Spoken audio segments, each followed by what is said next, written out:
Bonjour, c'est Christophe. Parmi les réponses asymétriques que l'on peut porter à l'adversaire en tant que simple citoyen, parce qu'on n'a que des armes intellectuelles et des outils. Alors, bien sûr, hein, petite précaution oratoire, pas de violence, tout le monde il est beau et tout le monde il est gentil. Il s'agit d'appliquer les principes de la guerre hors limite et de tenir face à ce que l'on se prend dans la figure. De toute évidence, il semble, enfin, selon mes principes tétravalents et selon ce que Cosette Alexis observe de Radio-Québec, il semble que Trump ait toujours la main aux États-Unis et que la présidence de Biden soit une victoire à la Pyrrhus. Bon, l'avenir nous le dira. Vous pouvez voir la vidéo Mike Pence tétravalence qui est liée à ce sujet. À un niveau beaucoup plus local, concret et réel, il s'agit d'appliquer un principe, c'est-à-dire de faire croire à l'adversaire qu'il a gagné. Et ça, c'est vraiment un principe de la guerre asymétrique, c'est-à-dire on recule, on lui laisse la place, en sachant très bien que le coup décisif ne doit pas être porté maintenant. Donc la petite anecdote locale, parce qu'il s'agit d'articuler le global, hein, et le local, ce qui est dans la superstructure, ce que l'on voit avec une ingénierie militaire de très haut niveau, hein, du clan Trump et des patriotes euh, militaires américains. Et ce que l'on a, nous, à notre niveau, hein, de simples citoyens, dans le périurbain, hein, au niveau d'une parcelle agricole. J'ai eu affaire à des prédateurs, donc les prédateurs, on va dire, les racailles du bas ont été plutôt facilement gérés. Mais il y a une racaille qui est beaucoup plus sournoise et difficile parce que structurée et qui connaît bien les lois.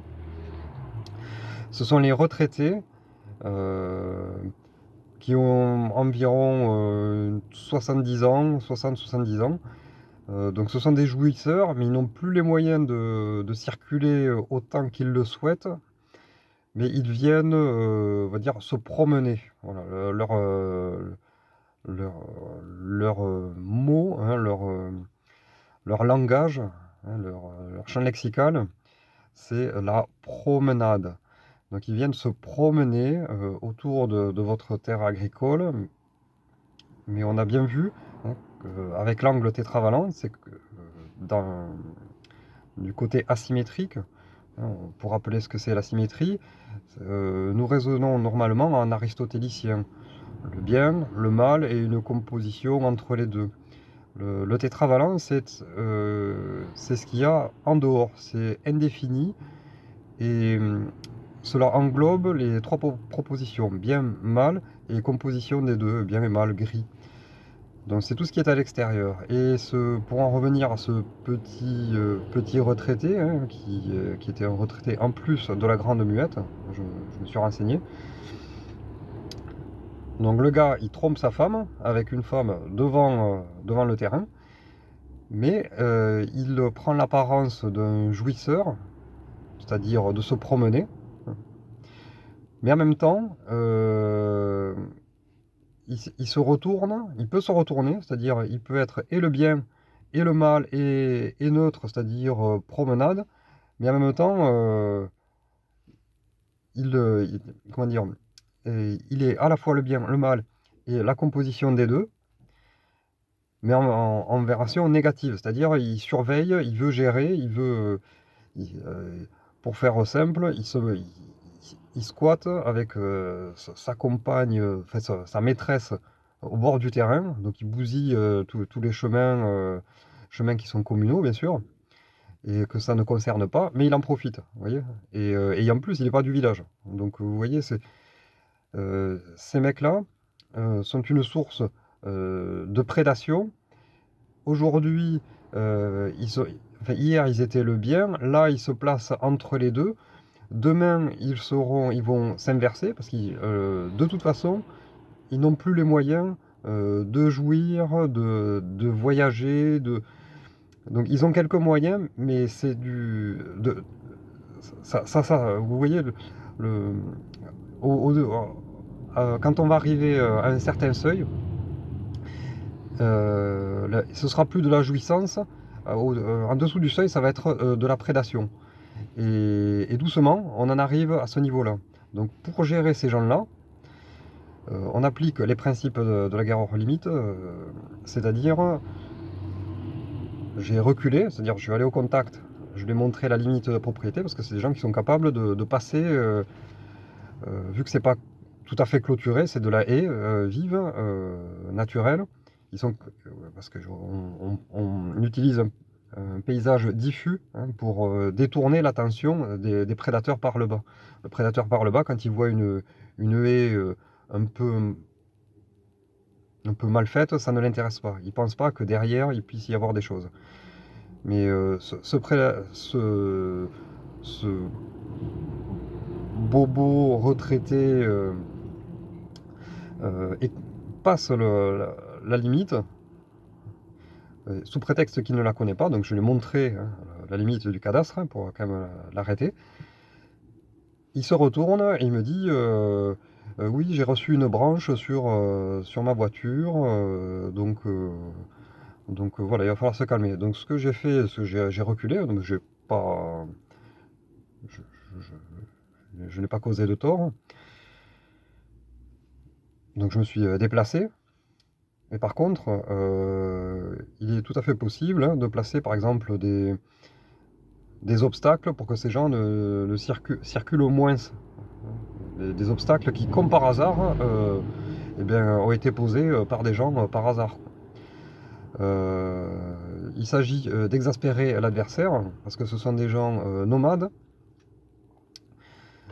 qui squattent. Et en fait, ils ressemblent énormément à des racailles, vous savez, des dealers qui sont toujours là, toujours au même endroit, tout le temps, tout le temps, tout le temps. Qu'il pleuve, qu'il vente, qu'il neige, ils squattent dans leur voiture, ils se font bisous bisous. Ces gens-là, pour les gérer, on va devoir les exaspérer. Et surtout, ne pas s'exaspérer nous-mêmes. Donc, le principe de cette action-là que j'ai effectuée, je suis un peu long, mais c'est pour vous faire sentir la nécessité de leur faire croire qu'ils ont gagné, ils ont la main. Donc on recule. Moi je suis tranquillement rentré chez moi, je me gare un peu plus loin, parce que je peux me garer à plusieurs endroits. On se réorganise et on prépare pour avoir des coups d'avance. Parce qu'on sait très bien que ces gens-là, au bout d'un moment, ils vont plus faire de la promenade, ils feront de la prédation, voire de la donc ils font déjà de la nuisance et il en faut peu pour que ça passe à de la prédation. Donc il faut apprendre à reculer. Là je suis je suis peut-être comme le clan Trump, c'est-à-dire il a reculé, hein, il n'est pas allé au combat à un niveau très élevé, c'est-à-dire je crois que c'est Durham euh, le pénaliste qui a toutes les preuves, hein, de l'arnaque, du vol de l'élection, mais il ne l'a pas soumis à un tribunal. Donc c'est une stratégie de laisser l'adversaire venir prendre la place.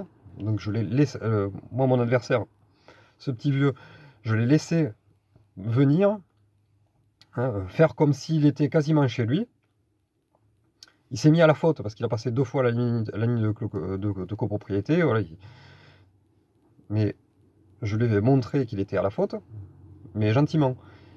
Et on se réorganise, on travaille, on densifie, hein, ailleurs d'autres choses. Oui, parce que c'est des gens qui sont capables de vous menacer, hein, c'est-à-dire ils passent la frontière, on va dire. Ils regardent chez vous et ils vous disent là, à cet endroit-là, oh, ça normalement. Vous voyez le genre de réflexion, quoi. Et le mec, il n'est même pas du village, hein. Donc, oui, parce qu'en fait, une serre, ça ne lui convient pas. Donc, c'est pas assez esthétique, oui. Ah, c'est pas assez bien. Donc, vous voyez, ces gens-là, il faut les laisser gagner et observer toutes leurs faiblesses, hein, bien les observer, parce que ce sont des gens qui sont, c'est des intellects froids. C'est-à-dire, ils ne comprennent pas l'entraide, ils ne comprennent pas l'entraide comme facteur d'évolution, ils ne comprennent pas le sens christique, hein, du combat supérieur.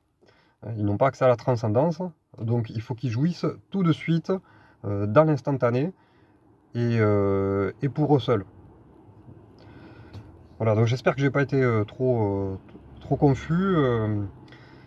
L'asymétrie, laisser gagner l'adversaire, hein, pour lui laisser faire une fausse victoire, hein, et se préparer, conserver nos forces, hein, pour une autre victoire plus décisive. En l'occurrence, moi, c'est exfiltrer ce bobo euh, barbare, hein, et doucement, ne vous énervez pas, parce que l'énervement, c'est la stratégie de l'adversaire, hein.